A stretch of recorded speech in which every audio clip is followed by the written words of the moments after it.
Bonjour à toutes, bonjour à tous, je suis Marilyn Debras et vous êtes sur la chaîne YouTube Vue du Cœur. Chaque année, le salon Médecine Douce réunit plus de 25 000 visiteurs et 300 exposants. Parmi eux, des praticiens, des chercheurs, des artisans et des créateurs engagés dans les approches naturelles du bien-être. Ici, chaque stand porte une vision du soin, du vivant et de l'équilibre. Plantes, nutrition, pratiques énergétiques, prévention, la diversité est immense. Je vous propose aujourd'hui un échantillonnage de rencontres et de savoir-faire qui m'ont particulièrement touchée. Parmi cette richesse de propositions, certaines rencontres m'ont particulièrement inspirée. Je vous propose maintenant de découvrir ces créateurs et ces professionnels qui transmettent leur démarche avec conviction et sens.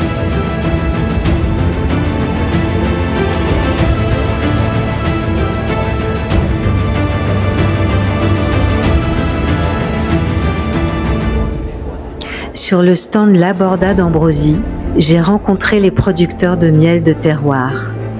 Ici, on parle de miel de cru, comme on parlerait d'un grand cru. Des miels rares, liés à une origine florale précise, une saison, un terroir et un savoir-faire apicole exigeant. Chaque récolte possède sa signature aromatique et ses propriétés propres. Bonjour Nicolas. Bonjour. Est-ce que vous pouvez un petit peu nous présenter vos miels, s'il vous plaît?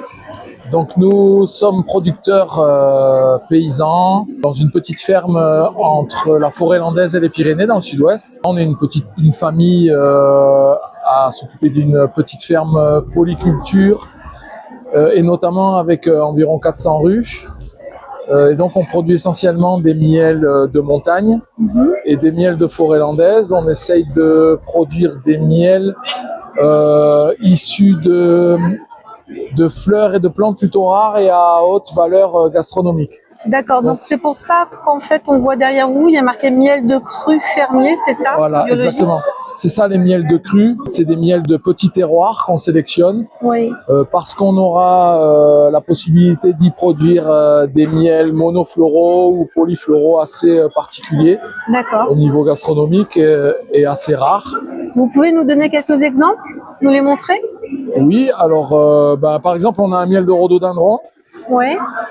En fait, le rhododendron, c'est une fleur de haute montagne qu'on récolte dans les Pyrénées, dans certaines vallées, sur les versants nord. Voilà, c'est un miel qui est très délicat, très doux, très floral sur des notes de rose. Voilà, c'est un miel qui est assez difficile à faire puisque on le produit tôt en saison, au printemps, et que selon les conditions météo en haute montagne, ça peut être compliqué à cette époque-là. Voilà. Après, alors ici, on n'en a pas, mais on a des miels de tilleul, des miels de bruyère-calune.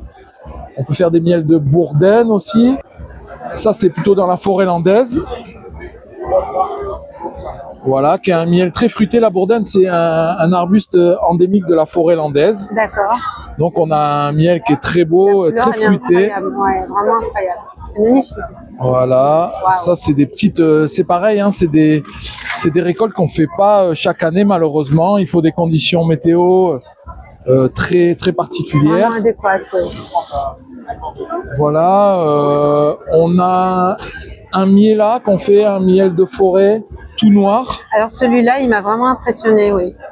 Voilà, donc ça c'est un miel que les abeilles font à partir de la sève des arbres. C'est une production très particulière. C'est un miel qui est très chargé en oligo-éléments, encore plus que les miels classiques. Oui. Voilà, sur des notes boisées ou des notes de fruits cuits un petit peu.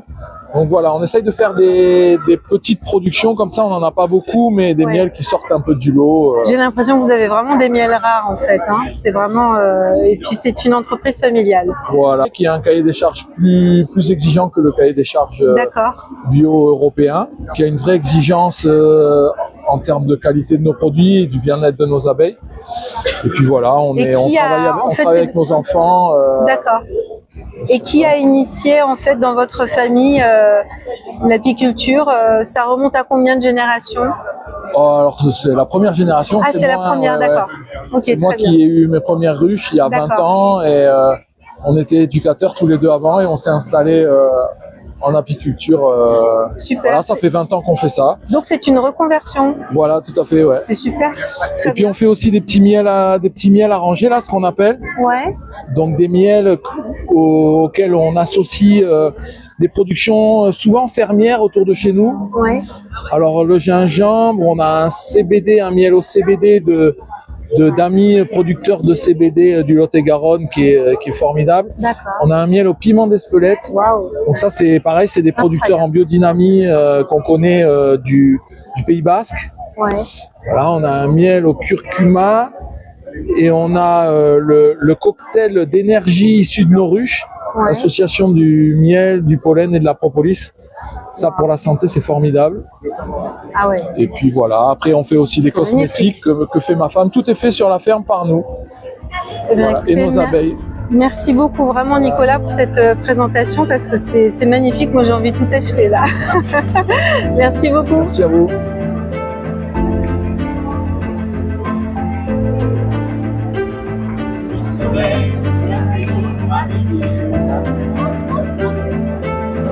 Je vous invite maintenant à découvrir mes échanges avec un représentant de l'herboristerie Michel et Pauline Pierre, herboristerie du Palais Royal à Paris. Les herboristeries sont devenues rares en France, depuis la disparition notamment du diplôme officiel d'herboriste. Pourtant, la tradition des plantes médicinales reste vivante, avec une approche centrée sur la prévention, l'équilibre et l'accompagnement, en complément de la médecine conventionnelle. Bonjour Tienso. Bonjour. Alors vous travaillez pour l'herboristerie de Palais Royal, c'est ça? En effet. Est-ce que vous pensez qu'il y a un regain et du coup des herboristeries qui vont enfin se développer en France? Alors l'herboristerie, à savoir, c'est que en effet, ça rentre dans les traditions. Oui. Du pays, c'est quelque chose qui avait beaucoup et qu'en effet, il y a eu une retombée. À savoir, c'est que le diplôme d'état, lui, d'herboriste n'existe plus depuis 1941. Ah oui. Mais désormais, il existe différentes formations qui permettent de pouvoir travailler et de correctement conseiller autour des plantes et comment les utiliser. D'accord. Et il y a un regain certain et donc de nouvelles herboristeries se forment, mais ça reste un métier encore assez peu connu et un peu encore difficile sur la pérennité. Nous, on a la chance ici avec l'herboristerie du Palais Royal qui va être une institution en France où elle est dans les murs, donc 11 rue des Petits Champs depuis 1904. Avec les tisanes, il paraît qu'on peut tout soigner. Est-ce que c'est vrai?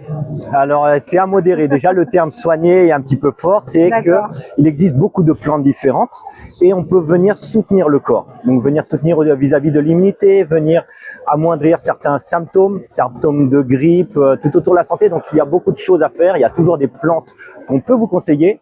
Mais soigner, c'est un mot fort. Oui, en fait, l'idée, c'est d'accompagner, on va dire, un traitement allopathique ou sinon de prendre certaines tisanes en prévention aussi, peut-être? Alors, la prévention, c'est toujours la clé, puisque les plantes, c'est quelque chose, ça va être des concentrations qui vont être un peu plus naturelles, plus adaptées au corps. Donc, on a moins de retombées, mais par ailleurs, ça prend un peu plus de temps à s'installer. Et c'est des choses qui peuvent être prises en accompagnement de certains traitements. Il existe également beaucoup d'interactions médicamenteuses, donc il faut faire très attention avec ça.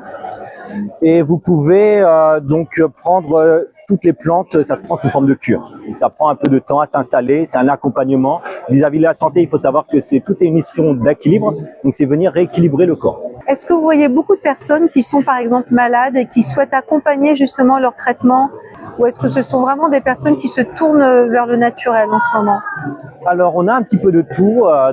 Comme je vous disais, on a la chance d'avoir beaucoup de monde venant pour différentes raisons. Beaucoup de personnes viennent avec certains symptômes et on peut être le premier recours, c'est-à-dire qu'ils vont avoir le réflexe de d'abord nous voir avant d'essayer autre chose. Et d'autres personnes qui peuvent prendre des médicaments sur des traitements un peu plus longs, un petit peu plus forts, et qui souhaitent venir amoindrir certains effets secondaires ou accompagner ce traitement. Donc on s'assure de pouvoir proposer des choses sans interaction et qui peuvent améliorer le quotidien. Est-ce que les médecins généralistes sont un petit peu formés à tout ça ou pas du tout? Alors, il existe certains DU, certaines spécialités. Tous les médecins ne le sont pas, mais de plus en plus, certains voient une amélioration, des fois sans savoir ou sans comprendre exactement comment, mais qui finalement vont dire aux patients, eh bien, je sais pas ce que vous faites, mais continuez. Ça arrive. Et d'autres médecins, eux, vont bien sûr être spécialisés là-dedans. Il y en a. Ok, donc là nous sommes à Paris. Qu'est-ce que vous avez tendance à vendre le plus? Bien évidemment, il y a toute une notion de saisonnalité. Oui. Donc on va avoir sur toute la période hivernale tout ce qui va être les affections grippales, par exemple, jouer sur l'immunité. On va avoir également toute une section sur les allergies saisonnières, l'aspect circulatoire pour l'été. Mais par rapport aux demandes qui vont sortir un petit peu du lot, c'est vrai que tout au long de l'année, on peut avoir de grandes demandes vis-à-vis du sommeil, vis-à-vis du stress et vis-à-vis de la digestion. Ce serait peut-être les 3 thématiques qui des fois peuvent être couplées ou du moins interagir, mais ça va être les 3 thématiques principales qui vont ressortir. D'accord. Et les plantes en fait qui constituent en fait la marque Michel et Pauline Pierre, ces plantes-là sont originaires d'où? Alors, on va au maximum faire sourcer en France. Et donc, au maximum, on va viser une production locale et biologique. Après, selon certains lots, selon certains approvisionnements, on a été obligé de changer de lot. Puis, il y a certaines plantes qui vont pas pousser sous nos climats. Donc, on va être obligé de sourcer ailleurs. Bien sûr. Ok, très bien. Bah, écoutez, merci beaucoup pour cette présentation générale, on va dire. Et puis, je vous invite vraiment à tous ceux qui ne connaissent pas encore de venir rencontrer l'herboristerie du Palais Royal de Michel et Pauline Pierre. Merci. Merci beaucoup. Au revoir.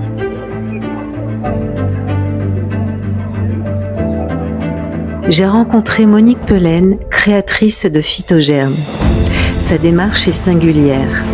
Elle développe des macérats à partir de graines germées plutôt que de bourgeons. Selon son approche, les formes germées seraient plus directement assimilables sur le plan enzymatique. Phytogerm est aujourd'hui la seule structure en France spécialisée dans cette méthode. Bonjour Monique, comment vas-tu? Bonjour Marilyn, très bien et toi? Tu nous présentes Phytogerm, des macérats de graines germées. Est-ce que tu peux nous en dire un petit peu plus s'il te plaît? Je travaille avec la graine germée. Oui. La graine germée qui est l'essence de la vie. D'accord. Quand une graine elle va germer, il va y avoir une démultiplication cellulaire, il va y avoir une multitude de cellules qui vont se développer, donc des protéines, des sels minéraux, des vitamines, des phytohormones. On va avoir tout un complexe de nutriments qui sont apportés de l'être humain. Donc pour vraiment nous nourrir et nous apporter des aliments biodisponibles, assimilables par le corps. Et là, l'idée qui a émergé, c'était de les faire macérer. D'accord. Je les fais macérer dans de l'eau de vie cognac bio, glycérine végétale bio, de l'eau. Ouais. Les graines sont bio. Je travaille en biodynamie, dans le sens où je vais travailler avec la lune, je vais travailler avec les sons. J'ai plusieurs outils qui vont nous permettre de garder la bonne vitalité de la graine germée. D'accord. Voilà. Donc là, c'est ma gamme de base. Oui. Avec entre autres la graine germée d'alfalfa, le tonique germe. D'accord. Donc alfalfa, comme son nom le dit, tonique, c'est pour le tonique général. Ouais. C'est aussi pour réguler le système hormonal chez la femme. D'accord. Intéressante pour prévenir l'ostéoporose, l'arthrose. Et j'associe souvent avec la graine germée de tournesol parce que ce que l'un a, l'autre ne l'aura pas. D'accord. Et vice versa. Donc là, par exemple, le tournesol, il va nous apporter du sélénium, du lithium et des omégas. Donc ça se complète vraiment pour travailler sur la zénitude, sur le calme, la gestion du stress. C'est une meilleure concentration aussi, une meilleure mémorisation. Avec les deux, on va renforcer tout le système immunitaire dans sa globalité. Et ça, c'est pas mal parce qu'en ce moment, il fait très froid là à Paris. Est-ce que à Paris, justement, il y a certains de tes macérats que tu vends plus que d'autres? Le macérat qui parle le plus, c'est le cool germe. C'est la gestion du stress notamment. C'est le système nerveux. Et oui, les grandes villes. Et de manière indirecte, il va jouer par exemple sur la tension. Donc c'est vraiment celui qui va avoir plus de retombées, on va dire, sur tous les organes et sur la globalité du corps. En fait. D'accord. Et moi, j'aime bien travailler en complémentarité. Qu'est-ce qui se marie parfaitement avec le germe? Donc avec le tournesol. Ça va dépendre du travail qu'on a envie de faire. Donc il faut personnaliser, voilà. C'est ça. Si on veut un travail personnalisé sur le foie, je vais l'associer avec la graine germée de radis Ouais. Parce que là, on va Radis travailler pour- avec le cool sur le radis, sur le foie Ouais. émotionnel et le radis, le foie organique. Voilà, c'est ça. Parce que pour rappel, le premier organe impacté, on va dire, par le stress, c'est souvent le foie. Voilà. C'est ça. Eh ben, c'est parfait. Merci beaucoup, Monique. Merci à toi.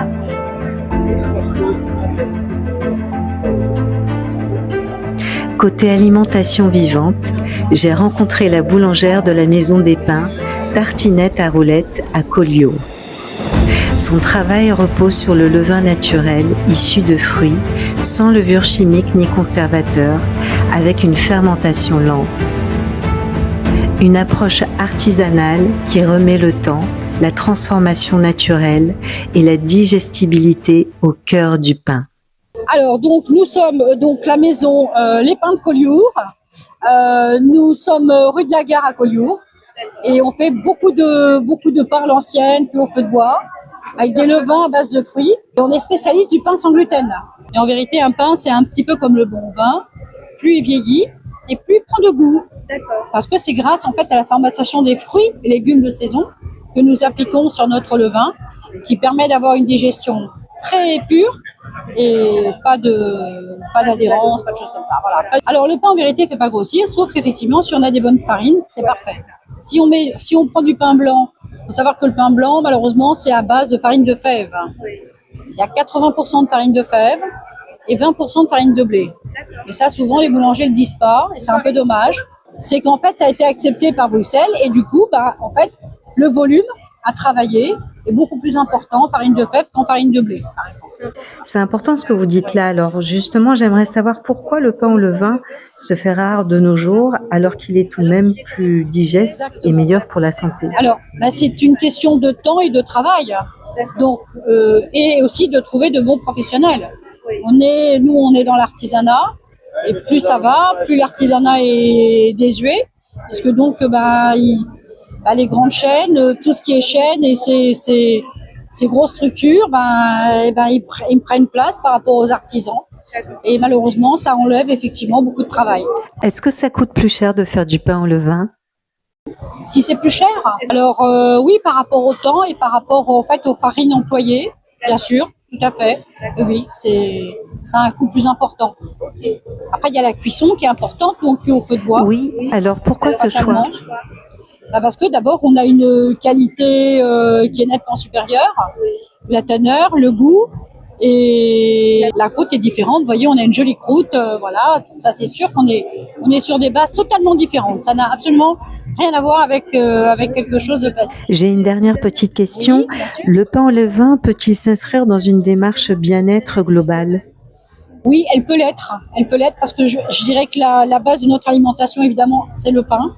Donc, et un bon pain sur une bonne table, ça fait tout. Après, on peut l'agrémenter évidemment avec différents plats. C'est pas une obligation de manger du pain, mais je dirais que ça fait partie de nos us et coutumes. Et c'est très agréable de l'agrémenter avec éventuellement un poisson, une viande, et puis ou tout simplement nature comme ça. Il est vraiment très très très agréable et surtout il nourrit l'homme depuis des millions d'années. Alors oui, en fait, j'ai encore une dernière question. Bien sûr. On a expliqué les contraintes tout à l'heure de votre Oui. démarche. Donc ma question, c'est pourquoi avez-vous fait ce choix? D'abord, je suis passionnée par mon métier et ça c'est important. Ça fait plus de 30 ans qu'on travaille et on tient à garder notre qualité. Voilà. On ne veut pas changer nos process de travail ni notre savoir-faire. C'est important, faut le garder. Chaque artisan, quel que soit le métier, je trouve que c'est important. Ça donne les valeurs. Ce sont nos valeurs. Ce sont nos valeurs alimentaires en ce qui nous concerne. Et ce qui fait en fait et créer le bienfait donc aux gens qui viennent vers nous et qui nous permettent, c'est un échange humain.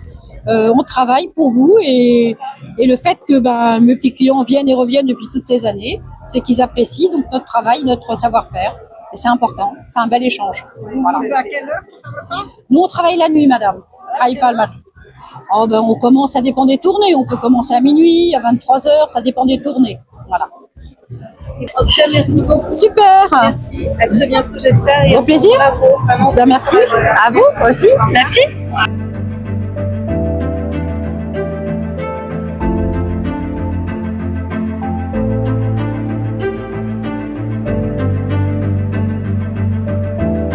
Je vous invite maintenant à découvrir l'école AK Kinésiologie.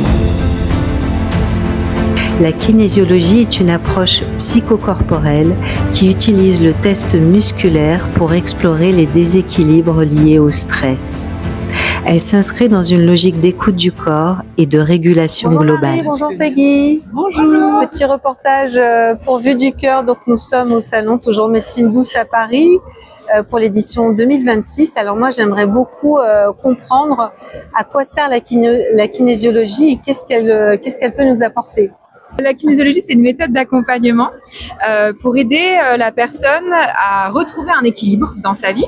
La particularité de la kinésiologie, c'est qu'on va utiliser un test musculaire pour accéder quelque part à la mémoire corporelle, aux émotions qui ont pu être ressenties tout au long de la vie et qui peuvent être source aujourd'hui d'un déséquilibre ou d'un mal-être, soit physique, soit psycho-émotionnel. Nous, notre travail, c'est d'accompagner la personne pour retrouver un nouvel équilibre et libérer les émotions qui pourraient bloquer. Donc vous, en fait, vous représentez une école, vous formez, Oui, c'est ça? nous, on forme les futurs kinésiologues. Il y a de plus en plus de kinésiologues, c'est de plus en plus connu. Il y a de la demande. On a trois points sur. Oui, on a 3 écoles. On en a une en Île-de-France, Oui. du côté de Rambouillet à la Celle-les-Bornes. D'accord. On a une école du côté de Saint-Malo et une école du côté de Dijon. Et quel est le profil? Enfin, est-ce qu'il y a un profil type ou est-ce qu'il y a par exemple des personnes qui pratiquent qui ont d'autres spécialités et qui ajoutent la kinésiologie, par exemple? Ouais, alors on a vraiment un peu de tous les profils. La majorité sont quand même des reconversions professionnelles. Maintenant, on a des personnes qui souhaitent se certifier et devenir kinésiologue, ouvrir un cabinet et accompagner les gens à temps plein. D'accord. On a aussi des personnes qui viennent chercher un outil supplémentaire dans leur pratique. Je pense aux naturopathes, sophrologues ou toute autre technique alternative qui ont envie d'ajouter le test musculaire et la possibilité de rechercher émotionnellement ce qui peut se passer pour la personne pour aller plus loin dans leurs accompagnements. On a aussi des gens qui viennent faire des stages pour découvrir certaines thématiques, parce qu'on a aussi des stages qui sont ouverts à tous, pas que les kinésiologues, notamment sur les apprentissages, les profils d'apprentissage, les réflexes archaïques, etc. On a vraiment des profils assez divers et variés. Ce qui est certain, c'est que c'est quelque chose qui s'apprend. C'est pas quelque chose qui nécessite un don. Donc, tout le monde est capable d'apprendre le test musculaire et de devenir kinésiologue. Donc c'est ce qu'on voit derrière vous en photo, c'est ça? Oui, c'est un des tests musculaires. Vous pouvez nous montrer? Ah bah oui. Allez.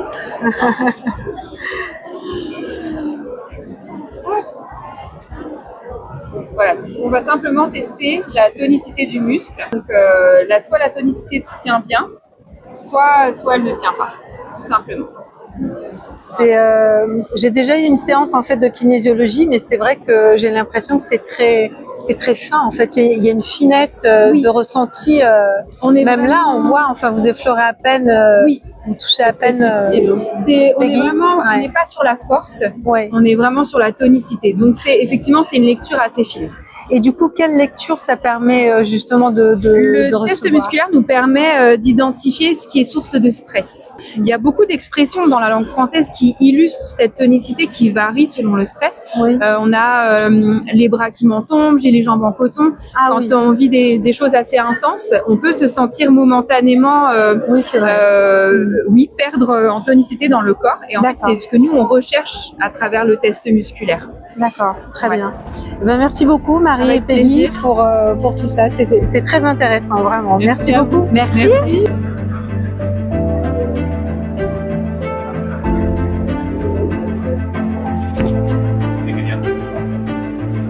Je suis particulièrement honorée de vous présenter Esther, la co-créatrice de la marque Vibrescence, une approche qui relie soins, émotions et vibrations. Elle développe des émoticrèmes, des préparations appliquées sur la peau, associées à des signatures vibratoires, dans une logique proche des élixirs floraux. Un reportage complet sera prochainement réalisé pour approfondir cette démarche. Bonjour Esther, comment vas-tu ? Bonjour Marilyn, on va bien, merci. Et toi? Je vais parfaitement bien, merci. Esther, est-ce que tu peux, s'il te plaît, définir pour nous ce que sont les émoticrèmes, à quoi cela répond et comment cela fonctionne? Donc les émoticrèmes, ce sont, comme leur nom l'indique, des crèmes qui vont agir et dans le physique et dans l'émotionnel. Donc on a une gamme bouche et une gamme visage et corps. Donc en fait, même dans la bouche, effectivement, on a l'émotionnel va interagir et avoir des conséquences en bouche. Et donc on va avoir la mandarine ou l'amande poivrée. Et on a aussi une gamme visage et corps. Et donc là, on peut utiliser la crème et sur la peau, mais aussi sur des points d'acupuncture, des chakras. Et là, on va les utiliser en fait comme les huiles essentielles ou comme les fleurs de bac. On va en fait utiliser la signature vibratoire de l'émoticrème. Est-ce que tu peux développer, s'il te plaît, les produits bouche parce qu'ils sont quand même très, très innovants? Effectivement, on s'est battu pour faire l'étude clinique qui va aujourd'hui confirme qu'effectivement, si on utilise l'émoticrème selon le protocole 28 jours vibrescence, on va pouvoir réguler son microbiote et donc diminuer la plaque dentaire de 31%, mais aussi diminuer la sensibilité dentinaire et gingivale et aussi donc régler tous les problèmes d'aft, d'haleine, etc. C'est ça, donc c'est bien plus qu'un dentifrice, c'est un soin qu'on peut en réalité garder en bouche. Alors effectivement, et ça va plus loin puisqu'en fait c'est une crème, donc ça ne mousse pas. Il n'y a pas de fluor non plus, donc on pourrait passer un petit moment pour expliquer tout ça, mais on fera ça une autre fois. Et en fait, l'idée, c'est que la première chose, c'est déjà, est-ce que vous utiliseriez du dentifrice pour prendre soin de la peau de votre visage? Oui, non? Alors oui, certaines personnes me répondent oui sur des boutons qu'on veut faire disparaître, mais pas pour prendre soin de sa peau. Et donc, en fait, la gencive, c'est comme de la peau à l'intérieur. Donc, les dentifrices ont été créés pour prendre soin des dents qui sont recouverts d'émail. Et l'émail, c'est la partie la plus dure du corps, c'est encore plus dur que l'os. Donc, vous comprenez bien que quand on frotte sur les dents, c'est pas de problème. Mais la gencive, elle est juste à côté. Et donc, avant, on avait beaucoup de problèmes de dents. Aujourd'hui, plus d'un Français sur deux de plus de 35 ans a un problème de gencive. Donc, on revient des brosses dures aux brosses souples, parce que la gencive, elle prend cher. Et la crème en bouche, c'est pas une aberration, puisqu'en fait, on va prendre soin de sa gencive comme on prend soin de sa peau. Et cette crème va aussi donc laver les dents, réguler le microbiote et prendre soin de la gencive. Oui, parce que le microbiote est essentiel pour la santé, à commencer par le microbiote de la bouche. Est-ce que tu peux développer, s'il te plaît? Alors, en fait, le microbiote intestinal, c'est le plus important en nombre, en quantité, en population. Mais celui de la bouche, c'est celui qui a le plus de diversité. Et effectivement, le premier microbiote, il est là. Et l'histoire, c'est qu'en fait, dans la bouche, la Fédération française de cardiologie explique que la bouche est la première porte d'entrée des germes dans l'organisme. Quand on saigne, en fait, les germes qui sont dans la bouche vont pouvoir rentrer. Donc, en fait, la Fédération française de cardiologie explique que la bouche est la première porte d'entrée des germes dans l'organisme. Et ça va bien au-delà de juste prendre soin de sa bouche, puisqu'on va retrouver des débris de bactéries et des toxines, etc. De bactéries qui ne sont que dans la bouche, mais on va en retrouver dans le cerveau, etc. Donc, vraiment, prendre soin de sa bouche, c'est prendre soin de tout son corps. Oui, tout à fait. Alors moi, c'est vrai que j'ai essayé, je trouve ça absolument incroyable. Deux petits mots aussi peut-être sur les émoticrèmes visage et corps. Moi, je trouve que au niveau de la peau, c'est absolument incroyable. Déjà, on les applique pas de la même manière, puisqu'en fait, on les applique par saturation. Et moi, j'ai l'impression que ma peau, elle est repulpée, mais vraiment en profondeur. Est-ce que tu peux nous expliquer la raison? Alors oui, parce qu'en fait, la peau, c'est comme une éponge. Oui. Alors si on part sur l'aspect saturation et repulpage, je vais partir sur ça. C'est-à-dire que la peau, c'est comme une éponge. Si vous avez une éponge toute sèche depuis une semaine là, et que vous mettez une goutte d'eau, il va rien se passer. Oui. Par contre, si on met un petit filet d'eau, petit à petit, elle va faire ça. Oui. Donc, quand on met de la crème, je peux vous montrer un petit schéma ou pas? Ah oui, carrément. Attendez, ce sera beaucoup plus parlant. Voilà. Ah oui. En fait, quand on met de la crème juste comme ça, une petite goutte qu'on étale, ça sent très très bon, ça fait brillant, etc. C'est super. Ouais. Mais vous voyez bien que là, il n'y a rien du tout qui se passe. D'accord. Quand on met la saturation, ça veut dire que dès qu'on a mis de la crème, je peux vous montrer aussi sur ma peau après, en fait, on met la crème, elle va devenir brillante, et dès que c'est brillant, on en remet. On en remet, on en remet, on en remet, on en remet. Notre crème a la capacité de pénétrer jusque-là, Mais si on n'en met pas assez, elle va rester là, comme l'éponge avec la goutte d'eau. Et en fait, une fois que ça c'est plein, ça va pouvoir travailler. Et comment on va voir que c'est plein? Parce qu'ici, ça va rester blanc. Et c'est ce qu'on appelle la saturation. C'est ça. Je peux vous le montrer sur la peau, tout simplement. Allez. Moi, j'aime bien la rose de Damas. Voilà. Moi aussi, je l'adore. Alors, hop. Tac. Voilà, j'en prends un petit peu. Oui. Je vais mettre la crème. Et très rapidement, vous voyez, hop, elle devient transparente. Oui. Donc là, ça veut dire que ma peau, elle en veut encore. Alors, j'en remets. Hop. Voilà. Et puis, je vais pas vous faire la démonstration toute la soirée, et au bout d'un moment, je vais continuer à faire ça. Ouais. Mais en fait, ça va rester blanc. Mais là, vous voyez bien que même sans faire, la peau, elle absorbe. Oui, d'accord? tout à fait. Donc, à un moment, ça va rester blanc. Quand ça reste blanc, ben, le reste, je me le mets bien où j'ai envie. Voilà. Alors, quand même, je précise pour le visage qu'on peut le mettre sur les paupières, parce qu'il y a beaucoup de personnes qui me posent la question. Mais nous, il n'y a aucun problème à le mettre sur les paupières, dessus, dessous, partout. Voilà.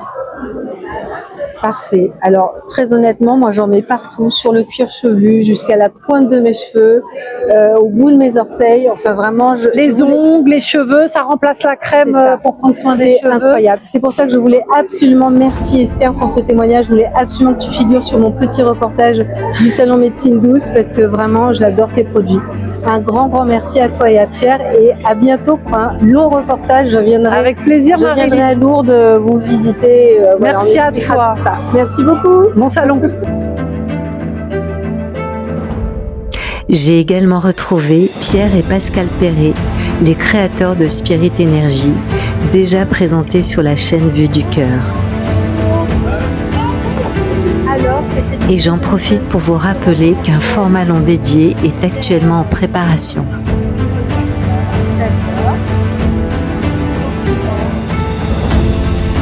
Le salon Médecine Douce reste un espace de transmission, de découverte et de dialogue entre approches complémentaires.